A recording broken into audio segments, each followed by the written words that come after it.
আসসালামু আলাইকুম ভিউয়ার্স।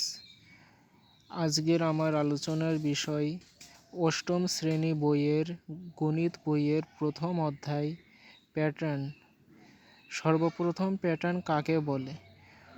কোনো সংখ্যা, চিত্র, ছাঁচ ইত্যাদি যখন নির্দিষ্ট ধারাবাহিকতা বজায় রাখে পুনরাবৃত্ত হয় তখন তাকেই আমরা প্যাটার্ন বলি।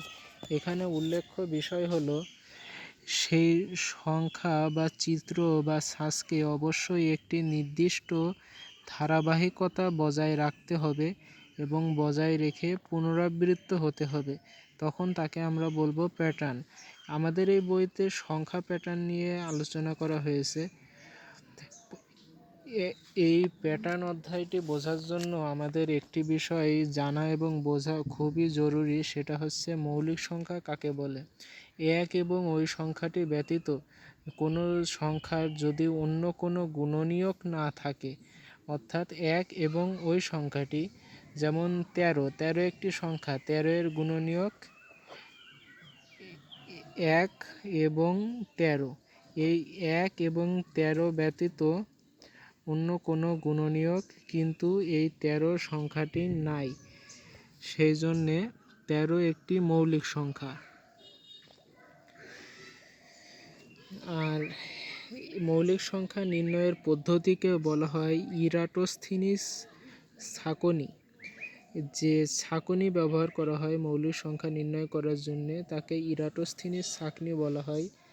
এবং ম্যাজিক বর্গ কাকে বলে? যদি আমরা একটি বর্গক্ষেত্রকে দৈর্ঘ্য এবং প্রস্থ বরাবর সমান কয়েকটি ঘরে বিভক্ত করি এবং প্রত্যেকটি ঘরের সংখ্যা বসাই এবং তারপরে যদি দেখা যায় এই সোজাসুজিভাবে অথবা লম্বালম্বিভাবে অথবা কোনো কোনাকুনিভাবে আড়াআড়িভাবে যদি যোগ করি, যদি আমরা এটাকে এইভাবে যোগ করি অথবা এইভাবে যোগ করি অথবা এইভাবে যোগ করি, যে যোগফলটা পাওয়া যাবে সেই যোগফলটি যদি সকল ক্ষেত্রে একই হয় তখন সেটাকে আমরা বলবো ম্যাজিক বর্গ এবং ওই যোগফলের সংখ্যাটিকে ম্যাজিক সংখ্যা বলবো আমরা। তো আমরা জানলাম প্যাটার্ন কাকে, প্যাটার্নের সংজ্ঞা, মৌলিক সংখ্যার সংজ্ঞা এবং ম্যাজিক বর্গ ঠিক কী জিনিস। এবার আমরা আলোচনা করব সংখ্যা প্যাটার্নের কিছু সূত্রাবলী নিয়ে। সংখ্যা প্যাটার্নের সূত্রাবলী।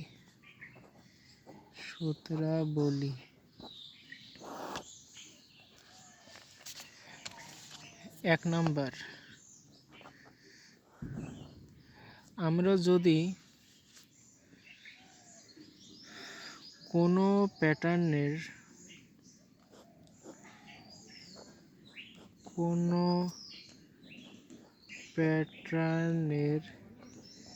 প্রথম সংখ্যাকে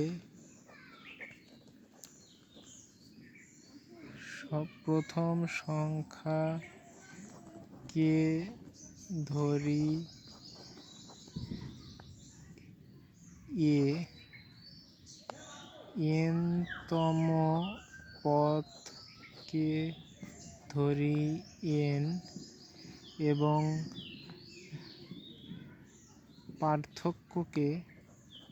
পার্থক্য বা দুটি পদের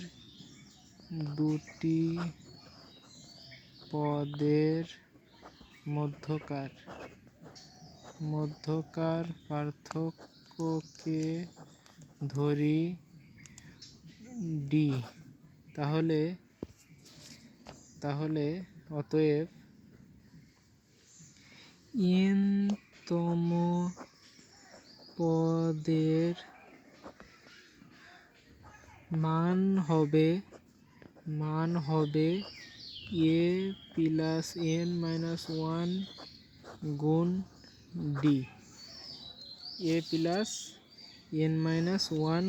d, এটা হবে সেই n-তম পদের মান।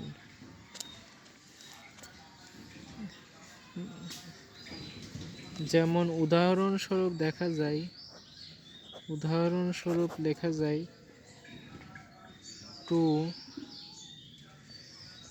4 6 8 এই প্যাটার্নের প্রথম পদ a is equal to 2, পার্থক্য d is equal to 4 minus 2 সমান 2,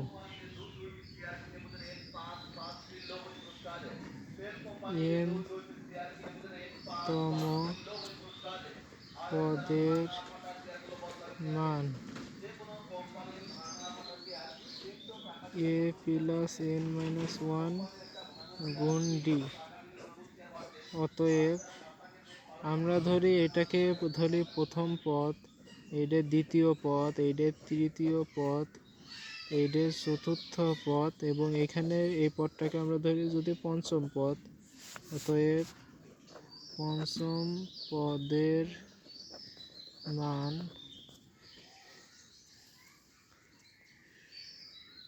2 plus 5 minus 1 গুণ 2, 2 plus 4 গুণ 2, 4 দুগুণে 8, 2 plus 8 is equal to 10 answer.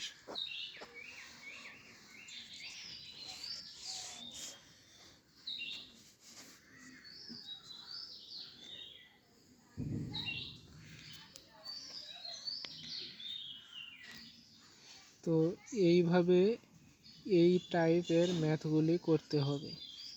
এছাড়া আরও কয়েকটি নিয়ম আমাদের জানা আবশ্যক। সেই সূত্রগুলা হলো জোড় সংখ্যার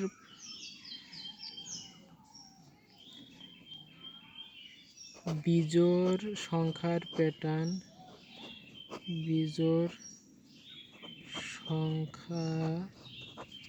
প্যাটার্নের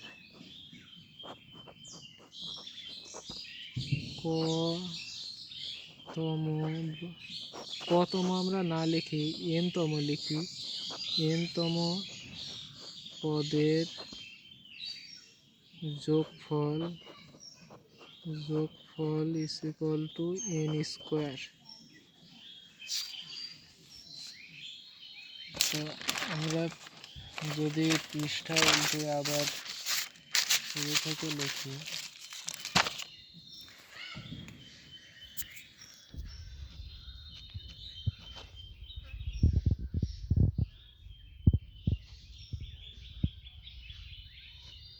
বিজোড়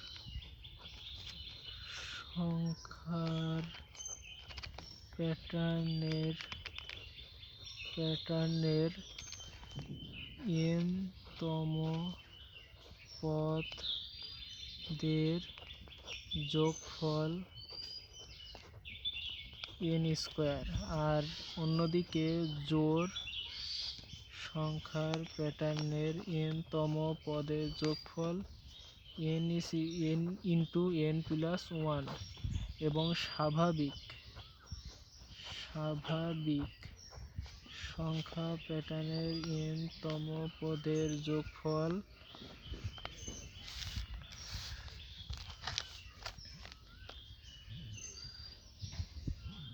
n ইন্টু n প্লাস 1/2 এবং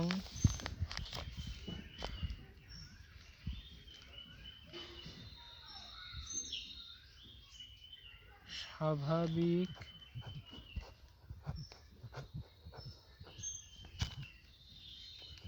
সংখ্যার বর্গের প্যাটার্নের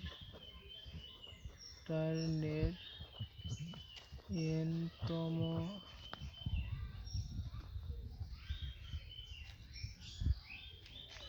পদের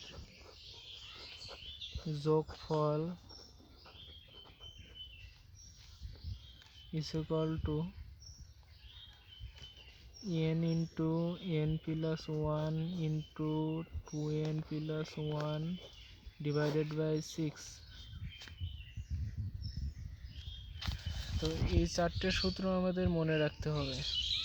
বিজোড় সংখ্যা প্যাটার্নের n-তম পদের যোগফল n স্কোয়ার, জোড় সংখ্যা প্যাটার্নের n-তম পদ পর্যন্ত সবগুলো পদের যোগফল n ইন্টু n প্লাস 1। স্বাভাবিক সংখ্যার মানে স্বাভাবিক সংখ্যা কাকে বলে? 1 থেকে শুরু করে সকল সংখ্যা 1 2 3 4 ইত্যাদি। স্বাভাবিক সংখ্যা প্যাটার্নের n-তম পদের যোগফল n ইন্টু n প্লাস 1/2 এবং স্বাভাবিক সংখ্যার বর্গের প্যাটার্নের n-তম পদের যোগফল n into n plus 1 2n plus 1/6। এখানে আমাদের মনে রাখা দরকার যে n-তম পদের যোগফল বলতে বোঝানো হচ্ছে প্রথম পদ থেকে n আমরা ধরি n ইজ ইকুয়াল টু পঞ্চম পদ, তাহলে n-তম পদের যোগফল বলতে বোঝায় প্রথম পদ, দ্বিতীয় পদ, তৃতীয় পদ, চতুর্থ পদ এবং পঞ্চম পদ। এই 5টি পদেরই যোগফলকে বোঝানো হচ্ছে n-তম পদের যোগফল হিসেবে।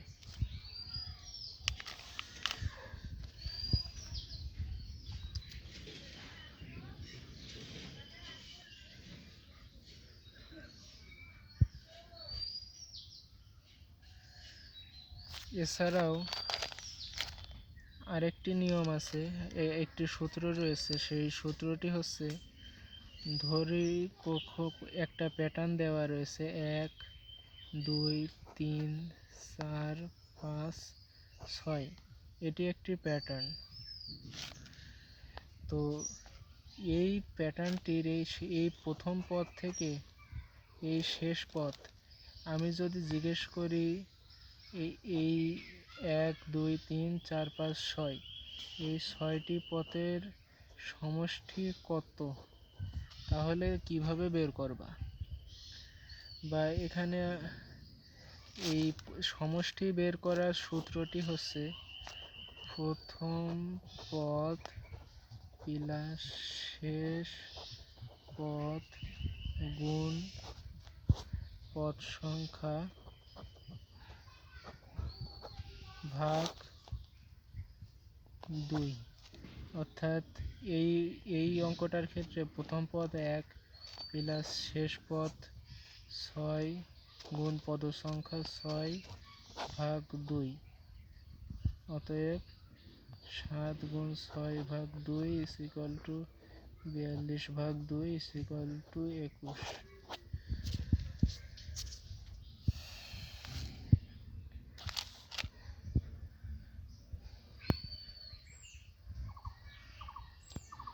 তো এছাড়া মোটামুটিভাবে এই সূত্রগুলোই ঘুরিয়ে ফিরিয়ে বারবার আমাদের পড়ে। এছাড়া কিছু কিছু অঙ্কে চিত্র আঁকানোর প্রয়োজন পড়ে থাকে। চিত্র আঁকানোর ক্ষেত্রে একটি বিষয় মনে রাখতে হবে, যখনই আমাদেরকে বলা হয় তিনটি কাঠির চিত্র, তিনটি কাঠি, তাহলে চিত্রটা হবে এমন ত্রিভুজের মতো।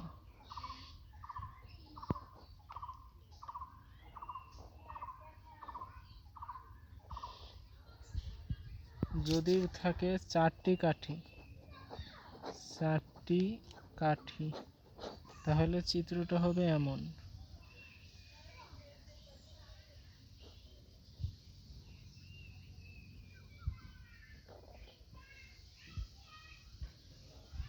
যদি বলে 5টি কাঠি, তাহলে চিত্রটা হবে এমন।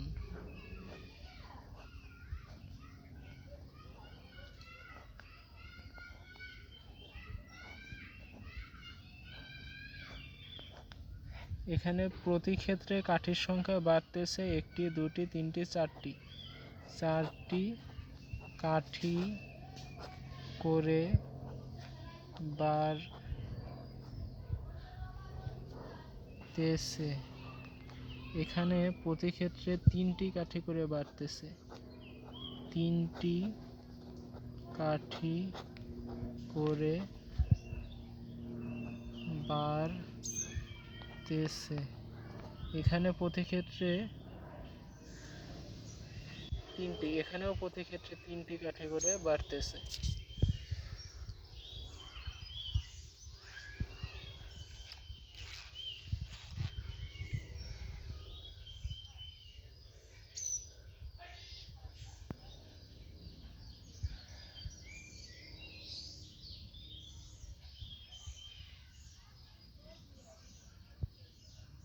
তো মোটামুটিভাবে এইগুলাই ছিল এই অধ্যায়ের সবচাইতে গুরুত্বপূর্ণ বিষয়াবলী।